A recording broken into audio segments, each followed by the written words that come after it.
Hello friends, welcome again. आज हम पढ़ेंगे हाउ टू कंपेयर रेशियो।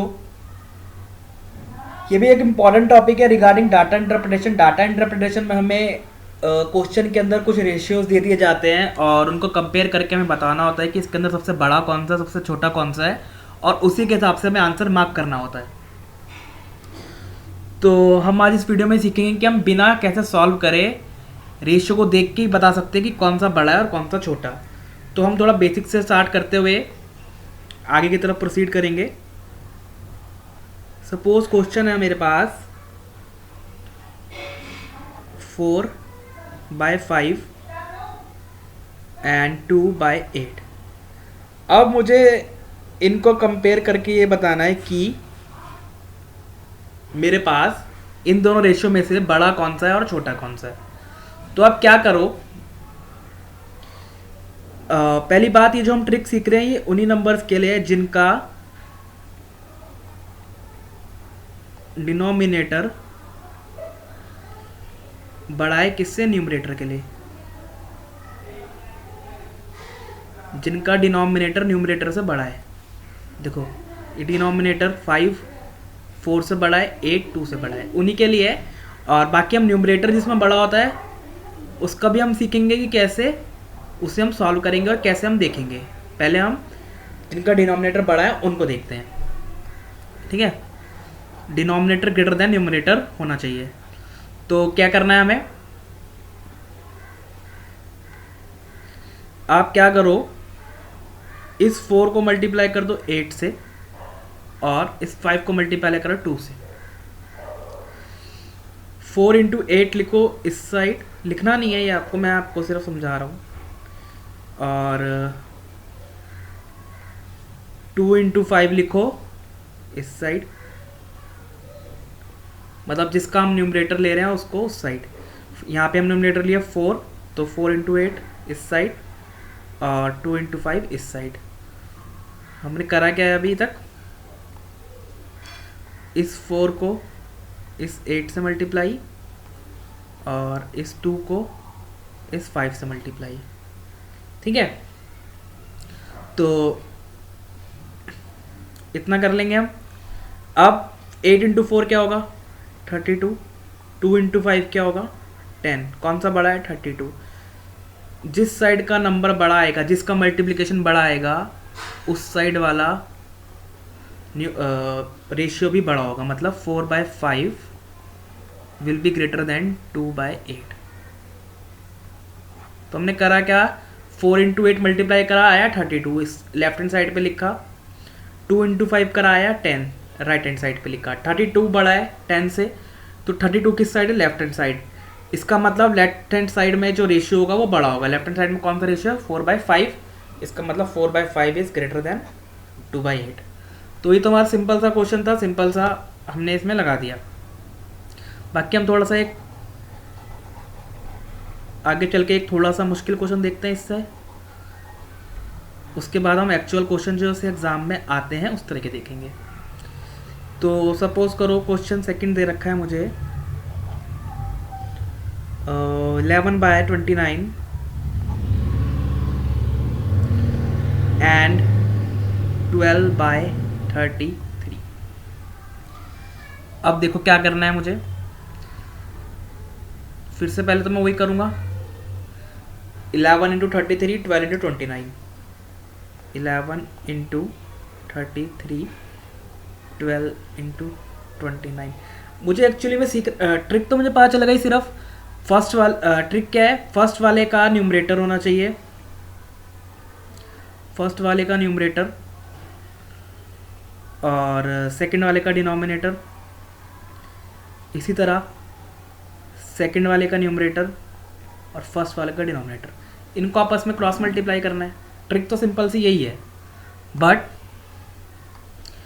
मुझे क्या ये सीखना है कि मुझे क्या एक्चुअली में इनको मल्टीप्लाई करने की ज़रूरत है भी या नहीं है, या डायरेक्ट देख के मुझे पता चल जाएगी कौन सा बड़ा है। देखो कैसे, 11 से मल्टीप्लाई करना तो मैंने आपको सिखाया हुआ है। आपने अगर मेरी वीडियो देखी होगी हाउ टू मल्टीप्लाई विद 11, तो आप जानते होंगे पहले हमें इस 3 को लिखना है, उसके बाद इन दोनों का सम लिखना है, 3 + 3 6, उसके बाद बचे हुए नंबर को यानी 3।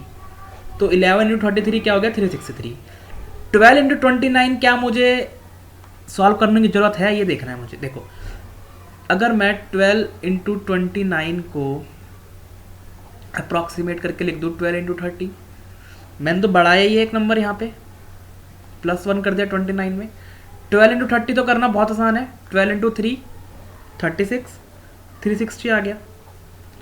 अब एक बात सोचो, मैंने 29 में एक नंबर बढ़ाया है 30, मतलब ये जो वैल्यू आई है मेरी 360, और जो मेरी 12 × 29 की वैल्यू एक्चुअल वैल्यू होगी वो 360 से भी छोटी होगी, है ना, क्योंकि मैंने 29 में एक नंबर बढ़ाया है 30, तब जाके 360 आई है। तो इसका मतलब जो एक्चुअल वैल्यू होगी 12 × 29 की वो 360 से भी छोटी होगी। अब जब 12 × 29 360 से छोटा है, तो मेरा यहाँ तो क्या नंबर है, यहाँ तो मेरा 363 है, यानी ऑब्वियस सी बात है जो 12 × 29 की वैल्यू आएगी वो 363 से कम आएगी। कम आएगी, लेफ्ट हैंड साइड वाला बड़ा हो गया, इसका मतलब 11/29 इज ग्रेटर देन 12/23। क्यों? क्योंकि लेफ्ट हैंड साइड में नंबर 363 है और लेफ्ट हैंड साइड में ही क्या है 11/29, तो 11/29 बड़ा हो जाएगा किससे 12/33 से। तो इसमें मैंने क्या सीखा कि मुझे एक्चुअली में मल्टीप्लाई करने की ज़रूरत नहीं पड़ती है, सिर्फ मैं नंबर को देखते ही बता सकता हूँ। जब भी ये मेरे पास एग्जाम में आएगा तो मुझे क्या करना है, मुझे इतना भी कुछ भी नहीं लिखना, सिर्फ मुझे माइंड में इतना सॉल्व करना है 11 × 33। 11 से तो किसी भी नंबर को मैं आराम से मल्टीप्लाई कर सकता हूँ। कैसे? यूनिट डिजिट का नंबर लिखो 3 आया, उन दोनों को ऐड करो 3 + 3 6 आया टेंस प्लेस पे। उसके बाद जो नेक्स्ट डिजिट आएगी, जो हमारे पास ये वाली बची हुई 3 है, वो आ जाएगा। तो 11 से मल्टीप्लाई आपने कर लिया आराम से। अब दूसरे वाले नंबर को एक अप्रॉक्सीमेशन लेके सॉल्व करो और देखो कि कौन सा बड़ा आ रहा है, जो भी बड़ा आ रहा है वो वाला रेशियो बड़ा हो जाएगा। अब हम एक्चुअल क्वेश्चन देखते हैं जिस तरह के हमारे पास एग्जाम्स में पूछे जाते हैं या पूछे जाएंगे। तो देखो क्वेश्चन है मेरे पास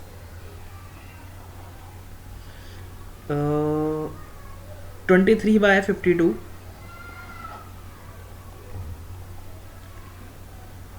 11/16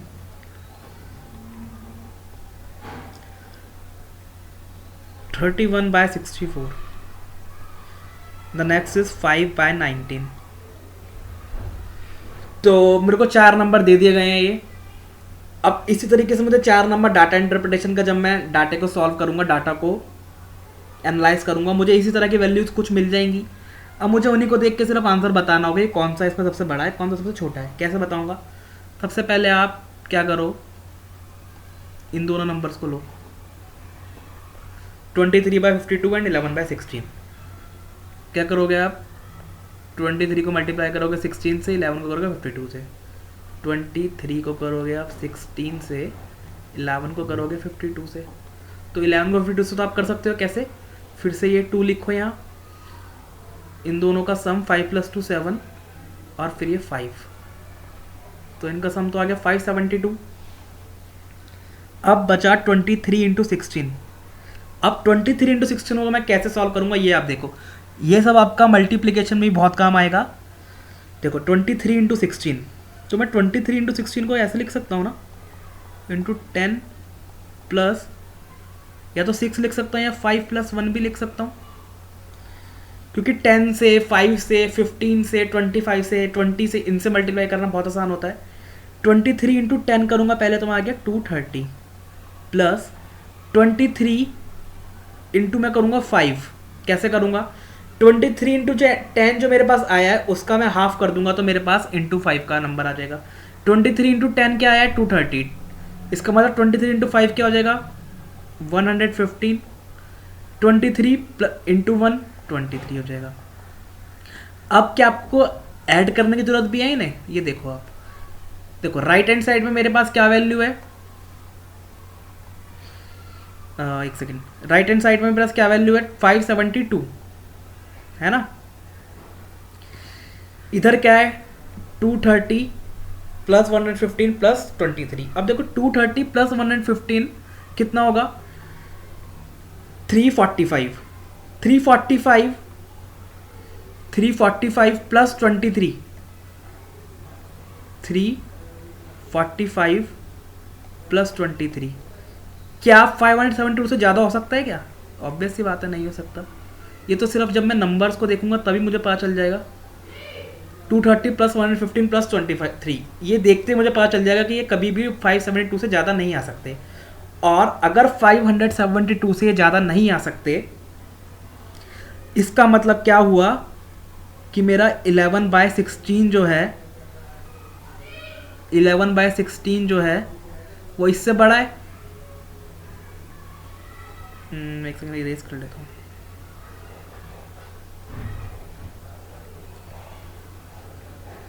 तो आप समझ गए कैसे बड़ा है?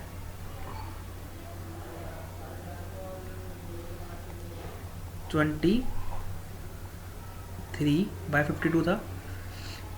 अब मेरे को ये मिल गया कि 23/52 जो है 11/16 से छोटा है ना? अभी मैंने देखा, दोनों क्रॉस मल्टीप्लाई करी तो 11/52 ज़्यादा आ गया। ठीक है, चलो इसका मतलब आप इसको क्या कर दो, स्ट्राइक आउट।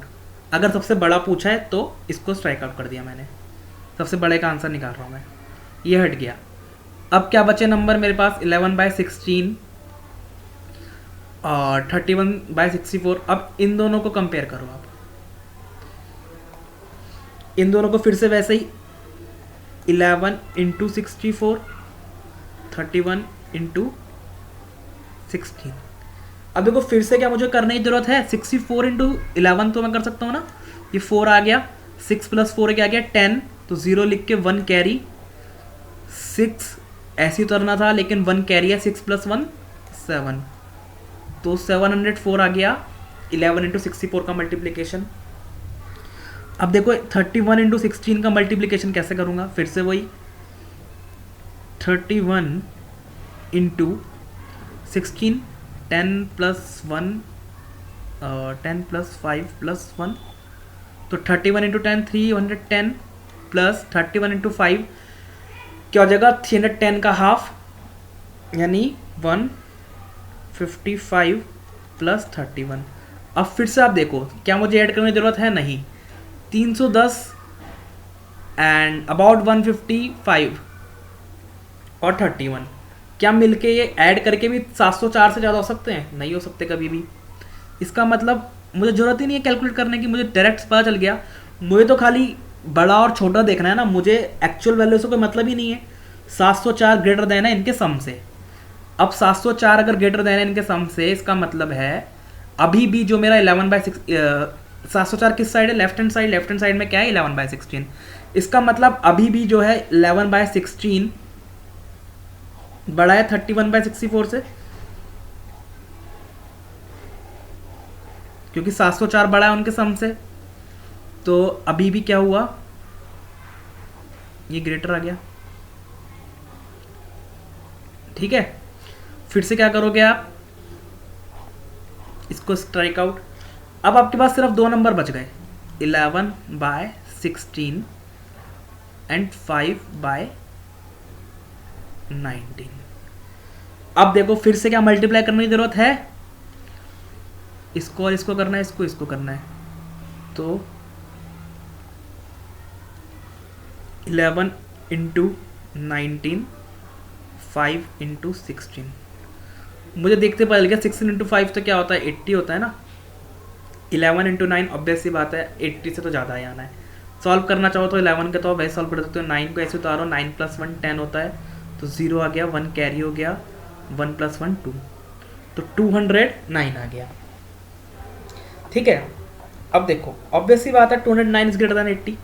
मुझे सॉल्व करने की जरूरत भी नहीं थी, मैंने वैसे ही करा है इसको 11 से मल्टीप्लिकेशन को सिखाने के लिए।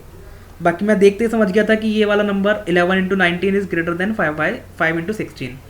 तो इसका मतलब सबसे बड़ा नंबर कौन सा बता मेरे पास, 11/16।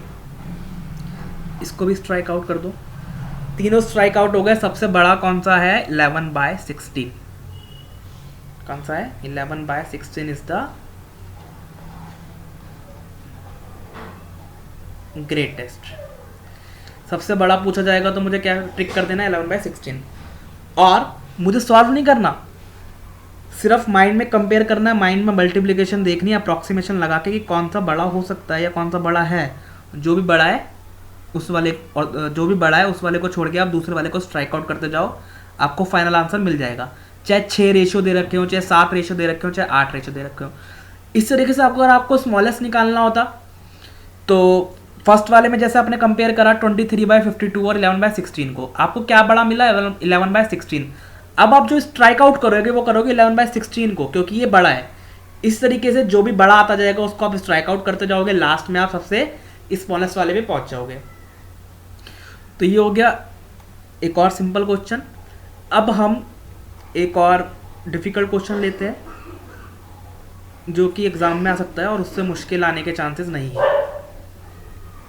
क्योंकि उसके अंदर हम मिक्स क्वेश्चन लेंगे जिसके अंदर न्यूमरेटर बड़ा होगा और डिनोमिनेटर छोटा होगा। उस तरह के क्वेश्चन भी इसमें हम लेंगे। तो हम पहले क्वेश्चन लिख लेते हैं। Question is 9/14, 23/54, 34/22, 23/51, and the next is 48/18। अब देखो हम कैसे देखेंगे। सपोज मुझे क्वेश्चन में निकालना है, जो मुझे क्वेश्चन निकालना है वो निकालना है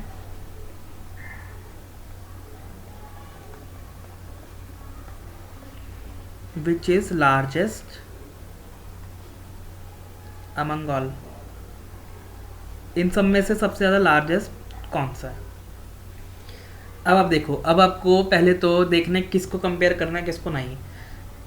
देखो ये वाला नंबर, हाईलाइटर ले लेते हैं।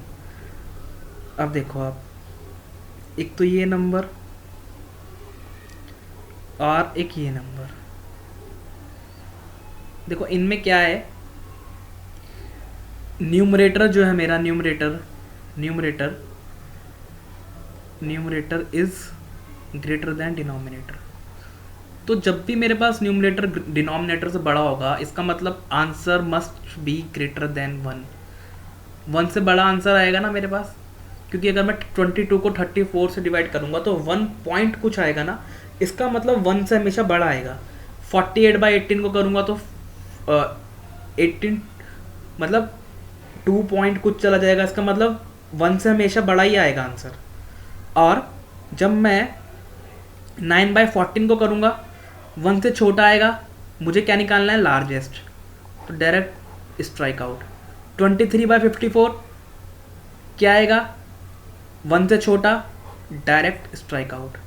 23/15 1 से छोटा, डायरेक्ट स्ट्राइक आउट। 1 से छोटा क्यों आएगा? क्योंकि इसमें क्या है, डिनोमिनेटर बड़ा है न्यूमरेटर से।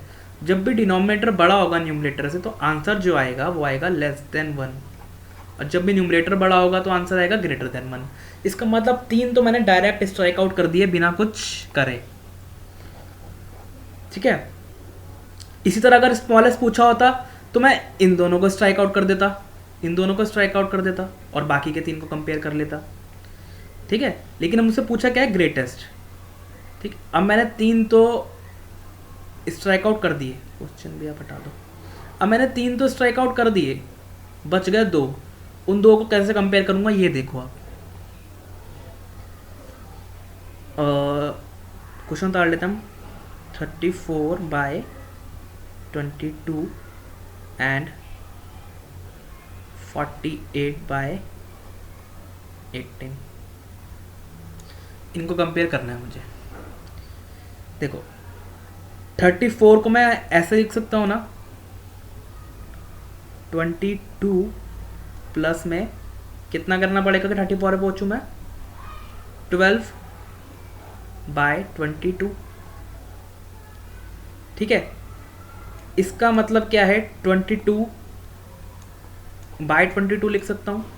ये आपको अभी सिखा रहा हूँ इसलिए सॉल्व करके दिखा रहा हूँ, वरना आपको देख के समझ में आ जाएगा आंसर। 12/22 ऐसे लिख सकता हूँ। इसको अगर मैं काटता हूँ तो 1 या फिर मैं 100% लिख सकता हूँ। 22 का 100% 22 ही होगा, तो इसका वैल्यू 100% हो गया। ये मैंने आपको परसेंटेज में भी सिखाया था, प्लस 12/22। अब देखो 12/22 को भी मैं ऐसे लिख सकता हूँ 11 + 1/22। 11 क्यों लिखा मैंने, क्योंकि 22 का हाफ क्या होगा 11, तो यानी 11/22 क्या हो जाएगा 50%। बचा क्या नेक्स्ट मेरे पास 1/22। अब देखो 22 का 1% क्या होगा 0.22। इसका मतलब अराउंड 4.5 के अराउंड कुछ बैठेगा। जो मेरा 1 नंबर है 1% 0.22, 2% क्या हो जाएगा 0.44, 3% क्या हो जाएगा 0.66, एंड इस तरह से 4.5% के अराउंड ये बैठेगा।